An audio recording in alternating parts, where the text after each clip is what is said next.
Hi, hello, my name is Gomer Joseph. I hope you've all been having a great day so far. Welcome back to another True Crime Tuesdays video. If you are new, I welcome you. Before I discuss today's case, I'd like to mention my Christian suspense book series, which is Never As It Seems. The first book in this series is available on Amazon, and you can read it on any device on the Kindle app for free. Not only that, but I do have another book series, which is the Juliet Clark book series, which is about a Haitian American teen sleuth who happens to be a successful true crime YouTuber. The first book in this series is titled Murderer at Heart, so the links will be in the description box below if you're interested. Today I'll be discussing the solved murder of Lorenzen Wright, and let me tell you, this case is one of those other cases where it is pretty much feeling like it's coming out of some sort of soap opera or urban fiction novel. Despite how insane this case is, it truly is sad, and Lorenzen's death could have been avoided, but hurt feelings got in the way. Now, I encourage you all to do your own research with this case and not just look at my video for all of the information. Lorenzen Wright was born on November 4th, 1975 in Oxford, Mississippi, to Herb Wright and Deborah Marion. Lorenzen was passionate about basketball, even to the point where he worked hard and became a pro basketball player. People have said that Lorenzen was beloved. Family was his priority. He was described as selfless, humble, and charitable. Lorenzen would play basketball in the University of Memphis, and after graduating, he was drafted to the LA Clippers in 1996. He would later play for teams like the Atlanta Hawks, the Memphis Grizzlies, the Sacramento Kings, and Cleveland Cavaliers. After the draft, or around this time of the draft, he would marry a woman named Shira, and they would have children together.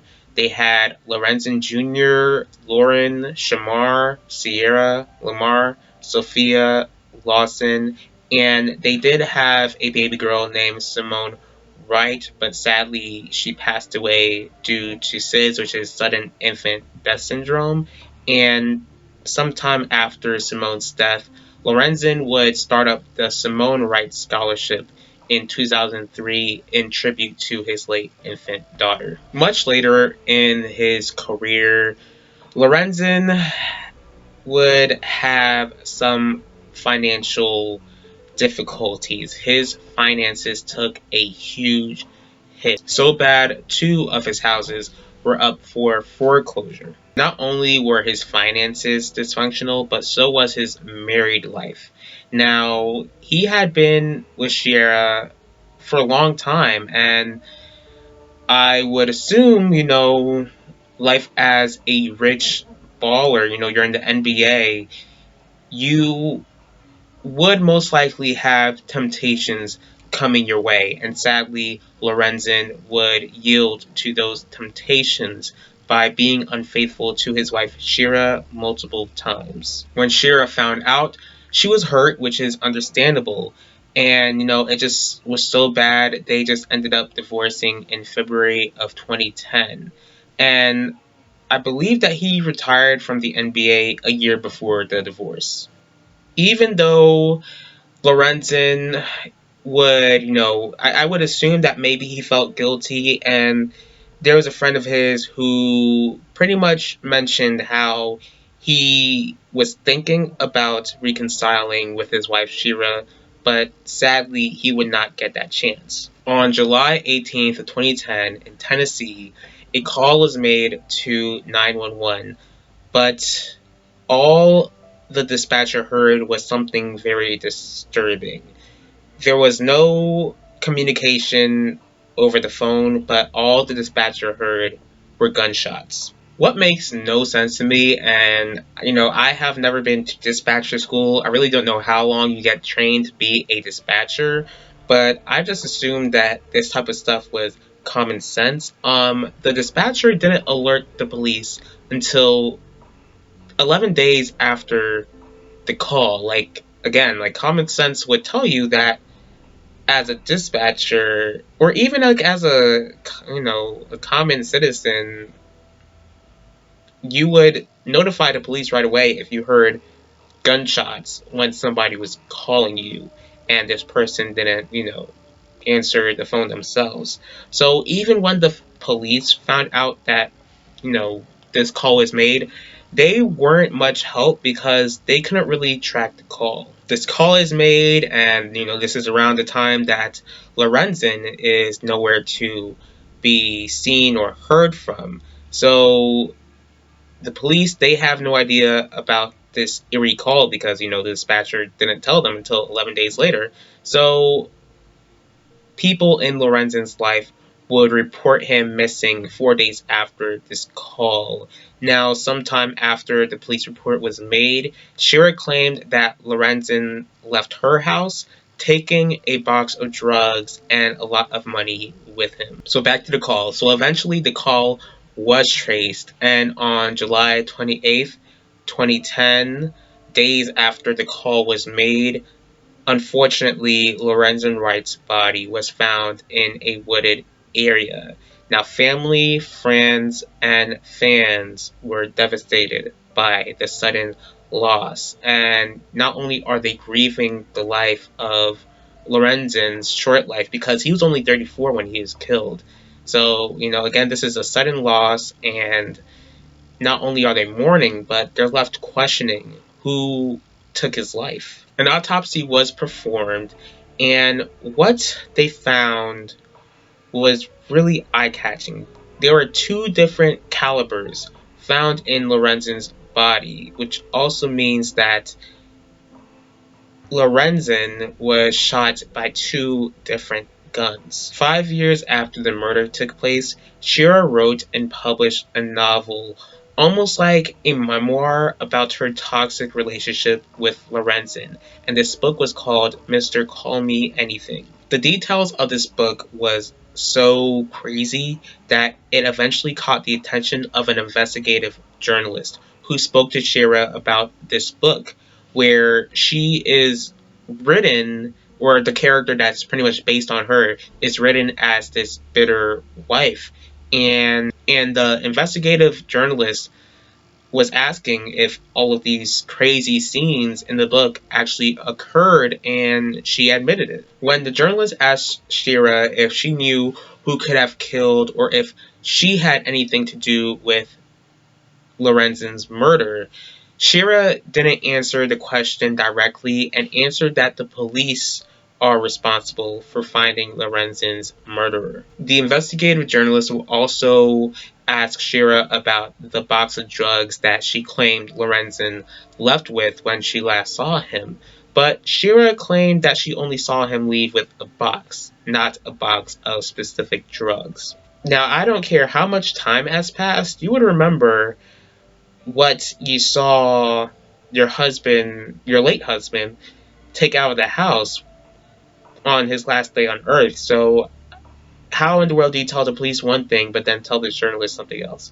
So if that wasn't weird enough, Shira would also receive millions of dollars of life insurance after Lorenzen was killed. And you would think that as a mother, you would go ahead and save up for your kid's future because your father's not here to, help provide for them. So instead of doing the smart thing, instead of doing the selfless thing for your kids, she spent the majority of it in less than a year.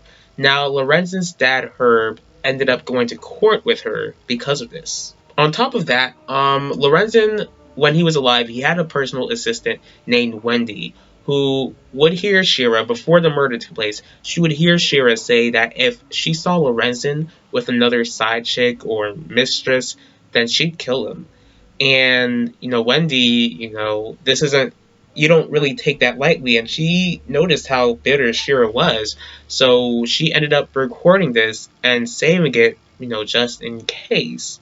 Now, I'm not really sure why I'm not sure whether Wendy did tell this to the police right away or she waited years after, but the police were able to, get a hold of this recording. I would assume that this recording has something to do with the police beginning to look into Shira. So they did question neighbors, and the neighbors did tell police how they remembered seeing Shira burn items right after Lorenzen was killed. On November 9th, 2017, 5 days after searching this area, police found the murder weapon in a Mississippi lake. And this weapon traced back to a man named Billy Ray Turner. Here's the thing about Turner. Now, he was a deacon in the church where Shira had a leadership role. Whether they were a thing because Shira was bitter at Lorenzen, I don't know. Probably, anything with everything that happened, anything is possible at this point. Police arrested and charged Turner and Shira for Lorenzen's murder.